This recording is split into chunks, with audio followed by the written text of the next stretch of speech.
The Selkirks didn't care about anyone's plans. They rose out of the British Columbia interior like something ancient and unfinished, all grey granite and black spruce. And every winter they swallowed the unwary whole and didn't apologize for it. Calder had stopped making plans the year the claim went dry. Now he just came down from the high country twice a season, once before the first hard freeze, once before the snowpack collapsed, and that was the full extent of his relationship with the rest of the human world. He tied his horse at the rail outside Boyle's supply post on a Thursday morning in late October, when the larch had gone gold and the first real cold was pressing down from the north like a flat hand. He didn't come for conversation. He came for lamp oil, dried lentils, salt, and a new draw knife to replace the one he'd broken in August. He had a list in his coat's pocket, written in small, careful letters. He meant to be in and out before noon. He smelled the bread before he reached the door. It stopped him on the steps. Not the greasy warmth that usually seeped from supply posts. That smell of rendered fat and tobacco and old wool that hit the back of the throat like a warning. This was different. This was yeast and heat, and something sweet underneath it, faint as a memory, the smell of a kitchen where someone gave a damn. Calder stood there for a moment longer than he intended. Then he pushed through the door. Boyle's post was dim and low-ceilinged, shelves stacked with bolts of oilcloth and tins of molasses and coils of rope. 3 men sat near the stove with tin cups. They didn't look up when Calder walked in, which suited him fine. Boyle himself was behind the counter, a wide, slope-shouldered man with a face like a heel of old bread, flat and hard and not particularly clean. "Calder," he said it without warmth, "didn't think you'd be down before snowfall." Calder didn't answer. He dropped his list on the counter. Boyle read it, making a show of difficulty. "Going to take me a while to pull this together. You want anything while you wait?" "That bread," Calder said. "Whatever you've got of it." Boyle looked up. Something shifted in his expression, not quite a smile. "Help yourself. Boyle, bring it out." A few minutes later, a young man, maybe 16, set a rough wooden board in front of Calder with a heel of bannock on it, still warm. Calder broke off a piece. He stopped chewing after the first bite. It wasn't the bannock he was used to, that dry, dutiful thing he made himself out of flour and water and whatever fat he had on hand. This was different. Soft inside, the crust just firm enough to hold together, and there was something in it. Dried berries, he thought, cranberries maybe, and a sweetness that wasn't sugar, but felt like it, like whoever had made it had stood over that dough and thought about it, had decided it mattered, how it tasted. Calder ate every piece on the board. He did not leave any. He picked the board up and walked back to the counter. Who made this? It wasn't a question. Boyle heard the difference. He leaned back, tucking his thumbs into his braces. "New woman I've got working back there, widow. Husband was a trapper out of Revelstoke, died of fever come September. Left himself a considerable debt at this counter." He said it easily, the way men said things they'd rehearsed. "She's working it off." Calder looked at the curtain behind the counter. It was heavy canvas, oil-stained along the bottom. "Show her to me." Boyle's expression didn't change, but his shoulders did. "What for? She's not." "Show her to me." Senna heard the voices from the back room and kept her hands moving. She had learned, in the 6 weeks since Boyle had taken her in after Emmett died, that the best strategy was to be invisible, to work without pause, without sound, without drawing attention. The women at the mission in Revelstoke had told her she was lucky. A roof in October was not nothing. A debt to work off was better than a debt owed in cash. She had listened to them and nodded and tried to believe it. She was finding it harder every week. The canvas curtain moved. Boyle came through first, then a man she didn't recognize, very tall, filling the doorway in a way that made the already small room feel smaller. He wore a heavy canvas coat worn through at the elbows and a dark wool scarf that had been mended more than once. His face was weathered to the color of old timber. He looked at her, the way a man looks at a thing he's trying to understand, rather than a thing he's trying to take. Which was different enough from Boyle's usual look that she noticed it immediately. She held a tin basin against her hip and didn't put it down. "Senna," Boyle said, and she hated the familiar way he said her name, like a man handles something he owns. "This fellow liked your bread, wanted to see who made it." She didn't say anything. She looked at the stranger and waited. He looked back. His eyes were dark, set deep, not unkind. He looked at her hands. Red from the lye soap, a crack along her right thumb that hadn't healed properly in the cold, and then at the bruise on her wrist that she hadn't managed to cover with her sleeve. "How much?" the man said. Boyle blinked. "Pardon?" "The debt. How much is it?" Senna went very still. Boyle made a sound that was almost a laugh. "You're looking to buy out her debt?" "What for, Calder?" "I need her here. She earns her keep 3 times. "A number, Boyle." The silence in the small room went tight. Boyle looked at the man, Calder, and Calder looked back at him, and whatever Boyle saw in that look made him shift his weight to his back foot. $60, he said, in coin. It was a lie. Senna knew it was a lie because she had seen the ledger. The real one, not the one Boyle showed creditors. And Emmett's debt had been $31, most of it from the last hard month before the fever took him, when he'd been buying medicine he couldn't afford. 42, she said. Both men looked at her. The ledger says 42. Her voice was steady. She had not planned to speak, but she was so tired of being spoken about as though she weren't in the room. "I've paid down 11 since September, which leaves 31. You can check it yourself." Boyle's jaw went rigid. He took a step toward her. Calder moved faster than a man his size had any right to. His hand came out and caught Boyle's arm at the wrist, not violently, just stopped it, like a wall. He held it there, his expression unchanged. $31, Calder said. He let go of Boyle's arm. He reached into his coat and produced a small leather wallet. He counted out bills onto the bench between them, slowly, deliberately. "There's 35. The extra 4 is for the coat on that peg and whatever she needs from the shelves." He pointed to a heavy wool coat hanging by the back door, a man's coat, too big but thick and dry. Boyle stood very still, breathing through his nose. "We're square," Calder said. "If you'd like to argue about it, I'll wait." Boyle didn't argue. Calder turned to Senna. "Get your things." Senna looked at him. Then she looked at the money on the bench, at Boyle's face, at the small frosted window above the wash basin through which she could see a wedge of pale October sky. She thought about what waited outside that window. The cold. The road. Back to Revelstoke, the Mission Women's particular brand of charity that always came with a careful accounting of what you owed. "Where are we going?" she said. "Up the mountain. I have a claim in the Selkirks." He said it plainly. No attempt to make it sound like an invitation. "I need someone who can cook. You cook. In spring, when the melt comes, I'll take you to the rail junction at Golden. You can go wherever you want from there. I'll pay you for the season." "Pay me." "Half the winter's take, fur and gold both." Senna stared at him. Half. She had not been offered half of anything in 3 years of marriage. She had not been offered payment for her own labor since before Emmett had slid a ring onto her finger and called it a future.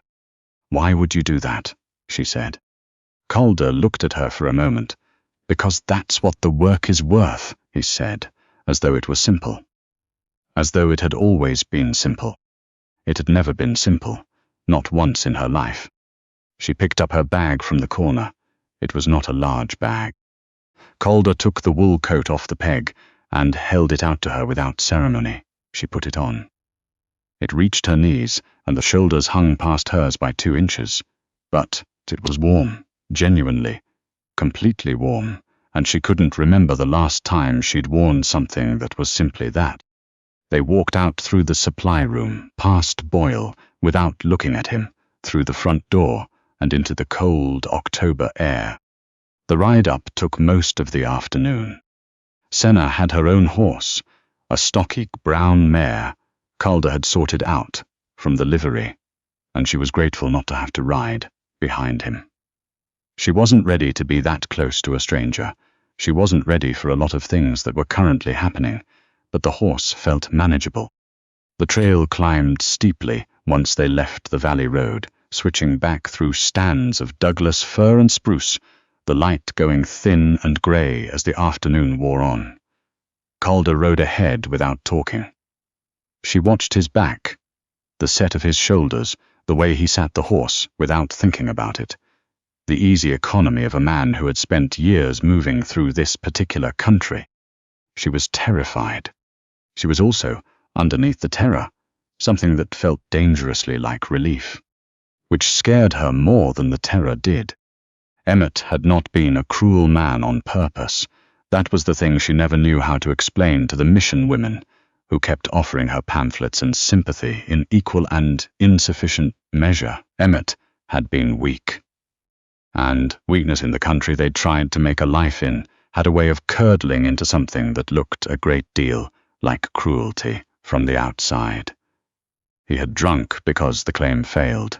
He had failed because he drank. She had loved him once, or something she'd called love, and she had watched it change to something quieter and more practical, and then to something that was mostly just management, his moods, his mornings, his debts, his pride. She told herself she was being practical now. She told herself it was just the winter. She mostly believed it. The cabin was smaller than she'd expected, and cleaner. It sat in a shallow fold between two ridges, a creek running fast and dark behind it, a woodpile stacked high along one wall under a slanted roof. One room, a stone fireplace, a cast-iron stove, a table with 2 chairs, shelves of dry goods arranged with a precision that felt almost military. It smelled of wood smoke and pine pitch and old wool, and it smelled of a man living alone for a very long time. Calder built a fire without ceremony. He showed her where things were. The food stores, the extra blankets, the hooks by the door. He was economical about it, not unfriendly but not warm either, the way a man is when he's out of practice with other people. "Bed's yours," he said. "I'll take the floor." Senna looked at the narrow cot against the far wall. "You don't have to." "I know." That was all he said about it. The first week was careful and quiet, both of them moving around each other like 2 animals sharing a waterhole, aware, watchful, maintaining a respectful and significant distance. Senna cooked. It was what she knew how to do, and it gave her something to do with her hands, which she needed, because her hands without work had a tendency to remind her of things. She made venison stew with dried herbs she found on the shelf. Thyme and juniper berry, which she hadn't used together before, but which worked better than she expected. She made bannock every other morning, testing the altitude and the stove's temperament, adjusting the dough each time. She made bean soup that stretched the salt pork further than Calder had thought possible, and she watched him notice without saying anything. He came back from the trap lines each afternoon with game or without it, snow in his beard and cold in his hands. He ate what she put in front of him without complaint and without extravagance. He washed his own plate. He said thank you exactly once, on the 3rd day, looking at the table rather than at her when he said it. She found herself listening for his footsteps on the porch each afternoon. She tried not to read too much into that.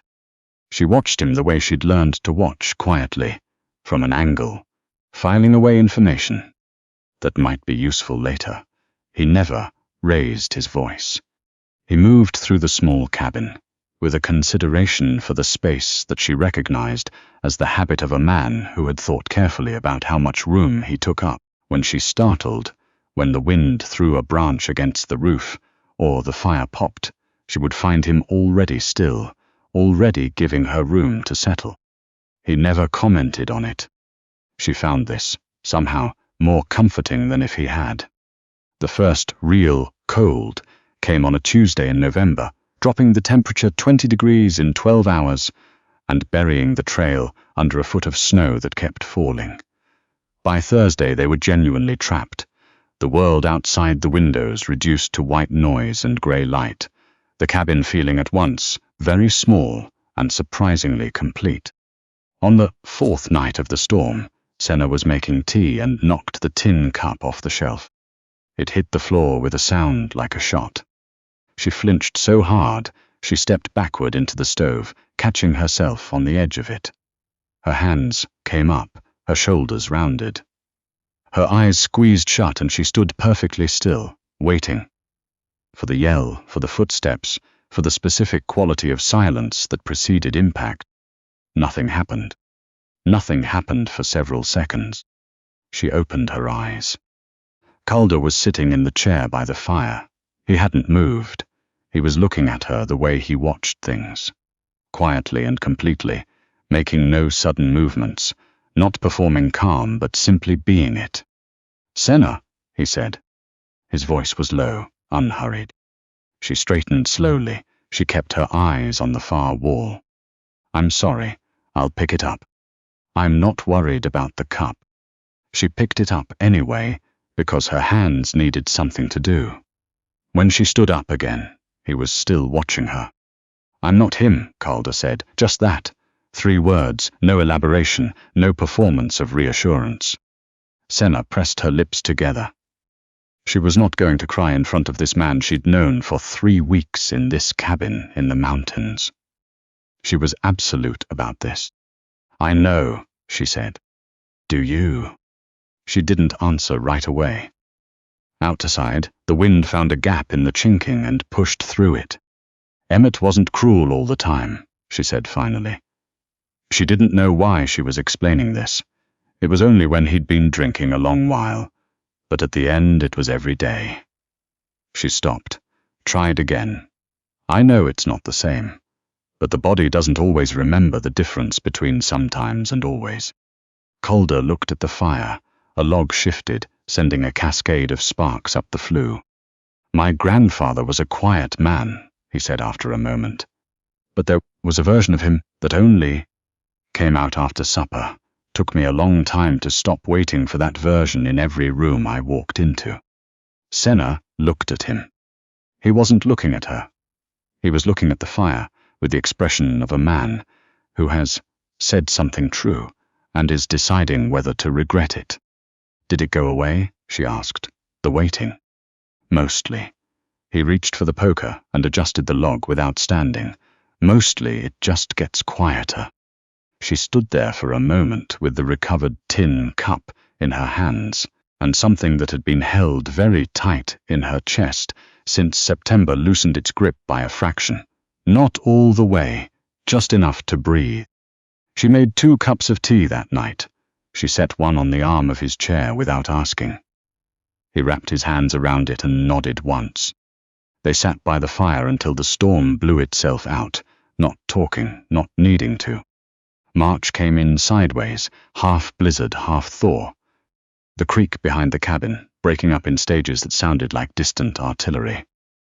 Senna learned the creek's moods the way she'd learned the stove's.